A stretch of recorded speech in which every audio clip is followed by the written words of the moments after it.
নমস্কার, তোমাদের সবাইকে জানাই শুভ সকাল। আজকের ভিডিওটা আমি অনেক সকাল সকাল শুরু করলাম। আজকে ছিল বৃহস্পতিবার, আর বৃহস্পতিবার মানেই আমার পুজোর একটু বেশি যোগাযন্ত্র থাকে। যেহেতু লক্ষ্মী পুজো করি, তাই পুজো করতেও একটু বেশি সময় লাগে। তবে সমস্ত কিছুই করতে হয় আমার সোনা বাবা ঘুম থেকে ওঠার আগে, কারণ ও উঠে পড়লে আমি আর কোনো কিছুই গুছিয়ে করতে পারি না। কারণ একটা বাচ্চা থাকলে কি করে সেটা তোমরা খুব ভালো করেই জানো। তাড়াতাড়ি পুজোটা শেষ করতে না করতেই সোনা বাবা উঠে পড়েছিল।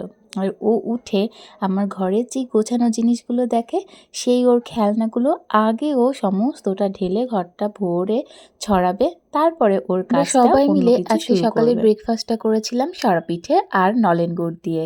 ও ঘুম থেকে উঠলেও একটা সরা পিঠে খেয়েছিল আমাদের দেখা দেখি, আর সেই জন্য তার একটু বাদে ওর একটা কমলা লেবুর রস করে দিয়েছিলাম। কমলা লেবুটা সেদিন ছিল খুব টক, তাই এমনিভাবে ও খেতে পেরেছিল না। তাই ওকে এই জুসারটা দিয়ে একটু জুস করে তার মধ্যে 1 চামচ মধু দিয়ে আমি ওকে খাইয়েছিলাম।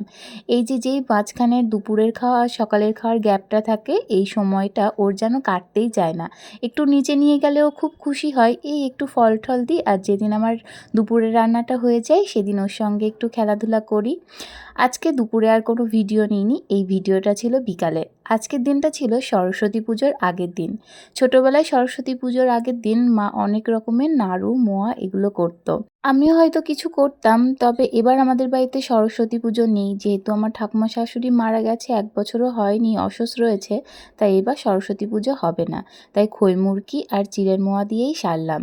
খই মুরকিটা আবার একা একা একদমই নাড়া যায় না, একজনকে গুড় ঢালতে হয় আর একজনকে নাড়তে হয়। তাই ঘরে ছিল ঋতু, ওকেই ডাক দিয়ে নিলাম।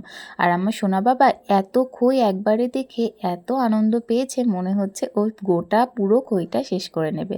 খই মুরকি করতে করতেই সন্ধ্যা লেগে গেল, তাই চলে আসলাম পুজোর ঘরে। আজকে আমার সন্ধ্যা দিতেও একটু বেশি সময় লাগে, কারণ সন্ধ্যার সময় আমি লক্ষ্মীর পাঁচালিটা পড়ি। এই কিছুটা কীর্তন করার পরে আমি পড়ব লক্ষ্মীর পাঁচালি। ধান দুবলো হাতে নিয়ে লক্ষ্মীর পাঁচালিতে লেখা আছে লক্ষ্মীর পাঁচালিটা পড়তে হয়, তাই সেইভাবেই সমস্ত নিয়মটা মেনে আমি লক্ষ্মীর পাঁচালি পড়া শুরু করলাম। শ্রী শ্রী লক্ষ্মী দেবীর ব্রতকথা আরম্ভ। দোল পূর্ণিমার রাত্রি নির্মল গগন, মন্দ মন্দ বহিতেছে মলয় পবন। লক্ষ্মী দেবী বামে করি বসি নারায়ণ, করিতেছে নানা কথা সুখে আলাপন। হেন কালে বিনা হাতে আসি মুনিবর, হরিগুণ গানে মাতি হইয়া বিভোর।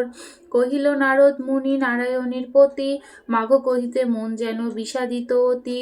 বলো মাগো এ কেমন তোমার বিচার, গান গাইতে গাইতে ফিরি দ্বারে দ্বার। ক্ষণকাল তরে মম নাহিক স্থিতি, মত্তবাসী দুঃখ কষ্টে ভুগিছে দুর্গতি। বস নাহার্য হেতু বহু কষ্টে রয়, রক্ষা করো দয়াময়ী হইয়া সদয়। বলো বলো বলো দেবী কি পাপের ফলে, ভীষণ দুর্ভিক্ষে সদা মর্তলোকে জলে। কি করিলে দয়াময়ী হইবা সদয়, দয়া করি কহমত করিব নিশ্চয়। কমলা দুঃখিতা হয়ে ব্যথিত অন্তরে, কহিলেন অতঃপর ক্ষুণ্ণ মুনিবরে। নরলোকে দুঃখ পায় শোকের বিষয়, দুষ্কৃতির ফল ইহা জানিবে নিশ্চয়। চঞ্চলা আমার নাম বলি যে তোমায়, নরের দুর্গতির কারণ কহি যে তোমায়। থাকিতে পারি না আমি কোথা শান্তি ভাবে, তাই তো ঘুরিয়া ফিরি প্রতি ঘরে ঘরে। পুরো লক্ষ্মীর পাঁচালিটা আজ তোমাদের শোনালাম না, তবে তোমরা যদি আমার মুখে লক্ষ্মীর পাঁচালি শুনতে চাও আমাকে কমেন্ট করতে পারো। আজকের মতো তোমাদের সবাইকে জানাই শুভরাত্রি।